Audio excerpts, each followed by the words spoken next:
Hello everyone, Mishi Mavros here, and as you can see I look a lot different than I usually do.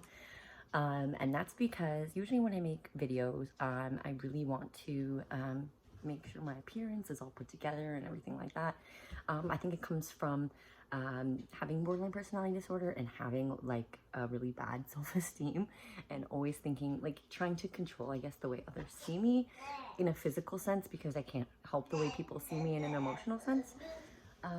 But I finally figured that if I, don't worry so much about all of that, then I'm able to make more videos, because I found the hardest part of making videos was just, getting ready and grabbing the confidence enough to sit down and do these videos. Especially because, over the years, I like got so many comments, like very, very hateful comments, like threatening comments, from people that I obviously had no idea who they were, but then also from people that I did know in real life. They would watch my videos and then like they wouldn't tell me, and they would make their own ideas up from that. So it was just like a whole long time of making these YouTube videos and putting myself out there as being mentally ill, and also knowing that people in my real life will see it and they will obviously make their own assumptions about it, but I just have to not worry about it, basically, because I've always wanted to do my YouTube videos and I just never was able to gather enough courage, I guess you could say. So that's borderline personality disorder and self-sabotage for sure.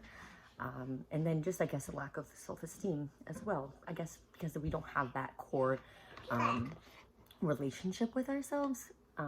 We don't have that need to love ourselves because we don't even really see ourselves as a person at all, or a person that's worthy of hearing these nice things too. So even for ourselves, trying to psych ourselves up, being like, okay, you got this, you can do this, it's so much harder than the average person to eventually go out and follow our dreams, because we don't even think that we are capable of doing such things, because I guess we've heard, our whole lives that we're not able to.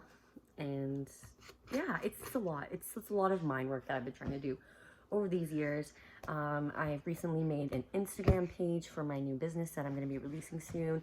And I also have TikTok, and I find that TikTok is a lot easier to make videos on instead of YouTube, I guess, just because like with my YouTube, I have never really been able to edit videos well or make them look professional in any sort of way. And that was another reason I was like, I don't think anyone actually wants to watch my videos. They're in terrible quality, and yeah, if I was them, I wouldn't want to watch some girl just talk without having any sort of direction in the videos, or with any sort of editing and stuff like that. It's kind of just like raw me talking for 10 minutes. And I started to think maybe people don't want to see that, or maybe I'm not doing it right. So all of these reasons, I've kind of been self-sabotaging myself. And so I think slowly over time, like I'm trying to grow Instagram and like TikTok to be able to talk about these things more, because I just realized I've so much that I want to share with everyone when it comes to my experiences with BPD, because I've been diagnosed now for about 8 years, which is a pretty long time. I mean, I've always known that I've had it, but being diagnosed for 8 years and then also going through all of these life experiences now, that when I was talking about BPD in 2016, I didn't know about any of it. I hadn't experienced life, I think. But now being a bit older, being a fiance, being a mom, trying to be a business owner, trying to be like a functioning human in society, I've definitely learned a lot. So I think it comes with more education, and I also kind of know a little bit more how to manage my BPD symptoms, just in terms of like mindfulness and walking away from situations, like, the fight or flight, which I also realize is a huge thing for us with borderline personality disorder, because our brain always perceives things to be a threat, even though that they're not. So our brain releases these chemicals to get us into that fight or flight response due to our amygdala being overworked. Like, it's a whole thing. It's because of trauma, not knowing like to be able to trust in situations fully, and then that fight or flight response, it just goes off every time. And that's because we're literally in survival mode. And people are like, why are you in survival mode? It was just like a you know, a regular day for people. And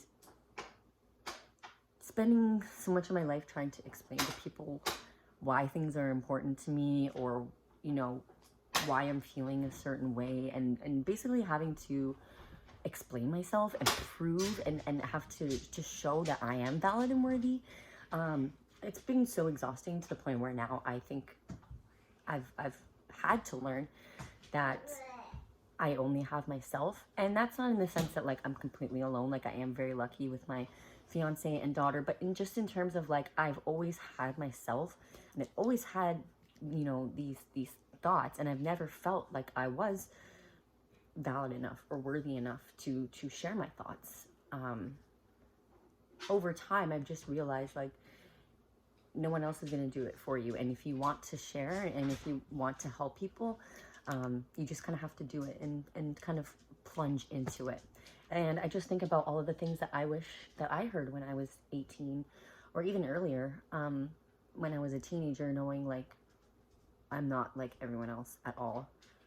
Even an 8 or 9-year-old just getting into trouble and just not having the same connections as other people. I just always did kind of feel like I was on the outside in.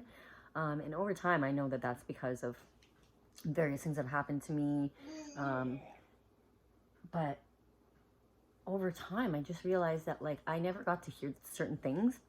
And that's part of the way we end up having to go back and kind of like re-teach ourselves these things and reparent and tell our younger self things that we wish that we could have heard. Like, yes, you are allowed to have these emotions. You are 100% valid. You're just as valid as everyone else.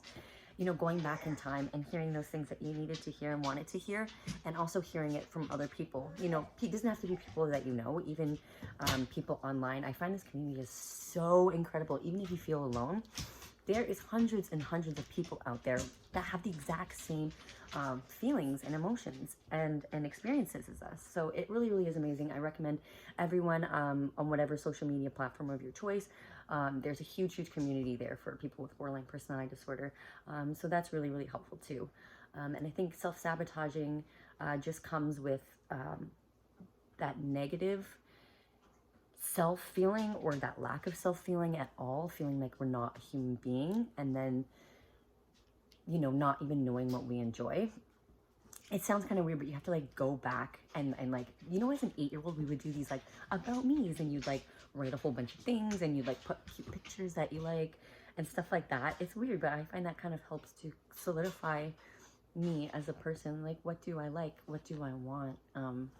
And not putting any restrictions on that. Like when you're an 8-year-old and you're like, I can do anything. Just thinking that you can do anything and having that mindset instead has really, really, really changed a lot for me. So sorry, this was kind of a random video, a little bit of a different video than I usually post, mostly just because I didn't bother getting ready, and I just feel like it's more authentic. But I'm going to be posting a lot more on TikTok, guys. Once I hit 1,000 followers, I can go live, and I'm going to be going live on TikTok quite a bit, just to be sharing all my experiences and stuff. I think it's a really great platform. So follow me on that at The Black Lambs on TikTok and on Instagram as well. Thank you guys, as always, so much for watching, and I will try and upload again soon. Now that you know the reason why I haven't been uploading, I feel like I kind of called myself out, and I have to stick to it. So thank you all, and stay strong.